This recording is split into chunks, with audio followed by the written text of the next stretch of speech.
بسم اللہ الرحمن الرحیم۔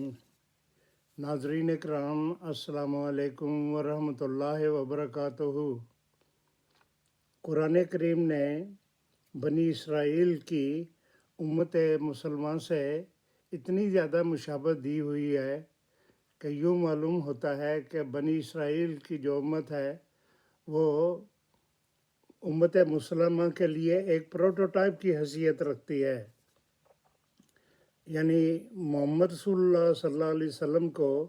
قرآن کریم موسیٰ علیہ السلام کے ساتھ تشبیہ دے رہا ہے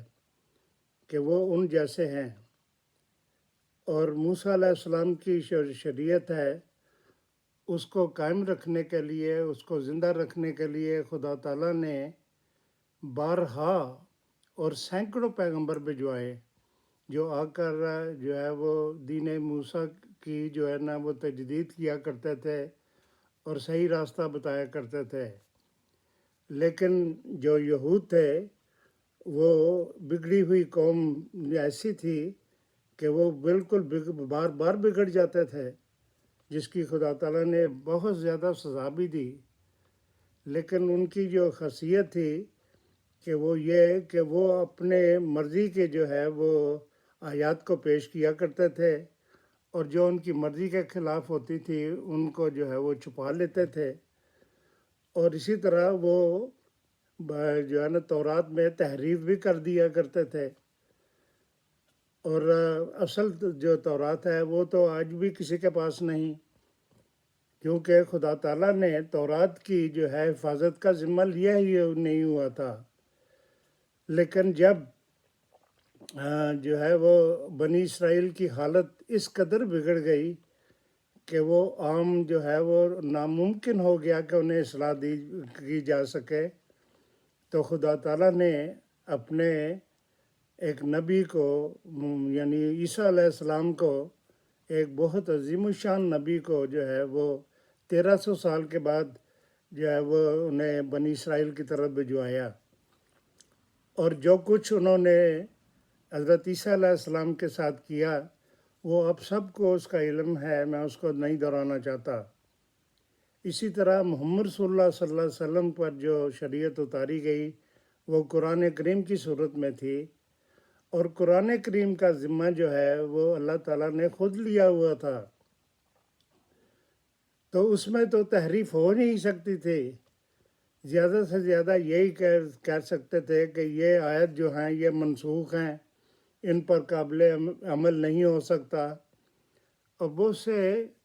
جو ہے وہ مجددین بھی جو ہے وہ جو آئے، جنہوں نے آ کر جو ہے وہ امت مسلمہ کی تجدید کی، ان میں بھی بعض لوگوں کو جو ہے نا وہ غلطی لگی، اور وہ بعض آیات کو جو ہے وہ منسوخ سمجھتے رہے، لیکن ساتھ ہی یہ سمجھتے تھے کہ اصل جو مسیح آئے گا، جو محمد رسول اللہ صلی اللہ علیہ وسلم کا کامل عکس ہوگا، اور وہ جو ہے وہ حکم اور عدل ہوگا، تو وہ آ کر جو کچھ قرآن کریم کی تشریح بیان کرے گا اور جو ترجمہ بیان کرے گا وہ اصل ہوگا، وہ صحیح ہوگا۔ تو جب 1300 سال کے بعد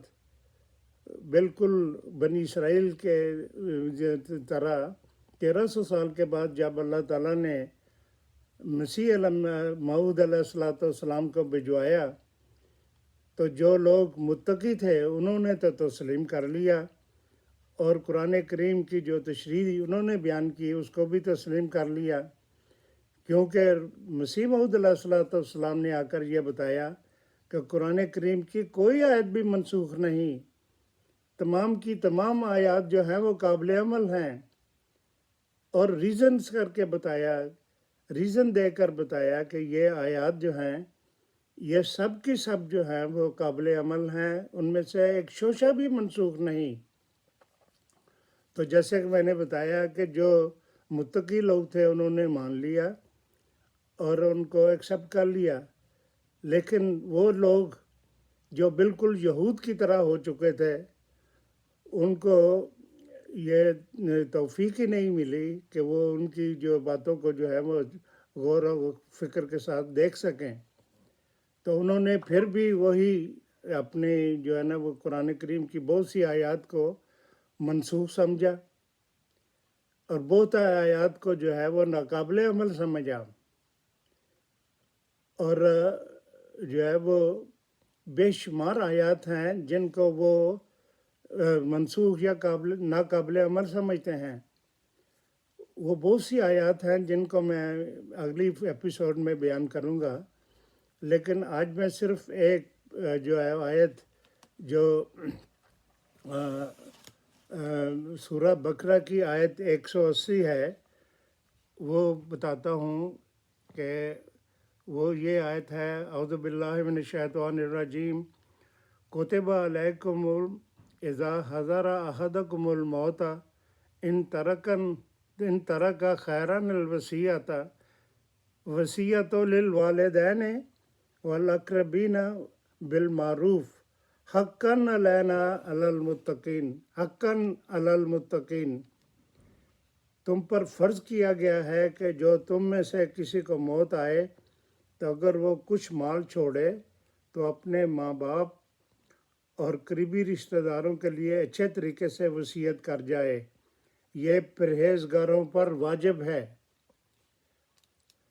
تو یہ آیت ہے جسے آج کل کے تمام علماء جو ہیں اور خصوصاً جو جماعت اسلامی کے جو ہیں وہ ڈاکٹر اسرار احمد، وہ اسے بالکل جو ہے نا وہ منسوخ سمجھتے ہیں، کیونکہ سورۃ نساء جب آ گئی اور اس میں وارثین کے تمام حصے مقرر کر دیے گئے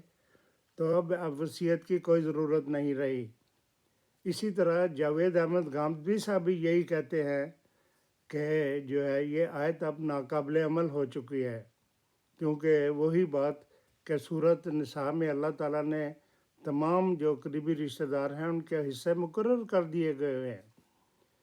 تو ناظرین اکرام، پاکستان میں تو وصیت کو کرتا ہی نہیں، بیٹیوں کا تو کوئی حق دیتا ہی نہیں، کوئی بھی اس پر عمل کرتا ہی نہیں، لیکن جو خدائی شریعت ہے وہ کہتی ہے کہ تم ضرور کرو، یہ تمہارے پر فرض ہے۔ اور جو لوگ جو ہیں وہ پاکستان سے باہر رہتے ہیں ان سب کو علم ہے کہ وصیت کرنا کتنا ضروری ہے، اور اگر وصیت نہ ہو تو وہ سارے کا سارا مال ہی جو ہے وہ گورنمنٹ لے جاتی ہے، اور پھر جو وارثین ہیں وہ حکومت کے ساتھ لڑتے ہیں کہ ہمارا جو ہے حصہ دیا جائے۔ تو یہی بات جو ہے یہ مولانا مودودی صاحب کے ساتھ بھی ایسا ہی کیس آیا، وہ بھی اس آیت کو جو ہے وہ انہوں نے خود تو نہیں کہا کہ یہ ناقابل عمل ہے یا منسوخ ہے، لیکن اس پر عمل کرنا ضروری نہیں سمجھا، اور اپنی جائیداد کو جو ہے جو ان کا جائیداد تھی اس کا وصیت کی ہی نہیں۔ بعض کہتے ہیں کہ وصیت کی تھی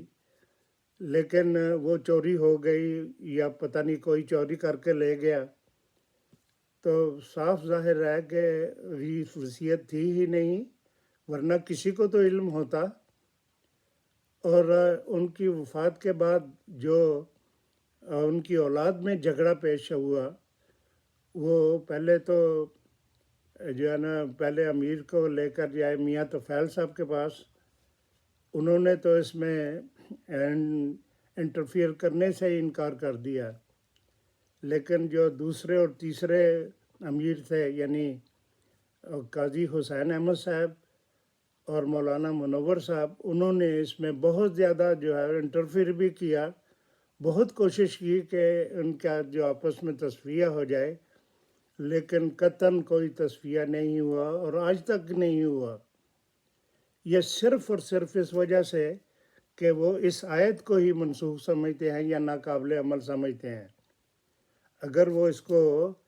خدا کا حکم سمجھتے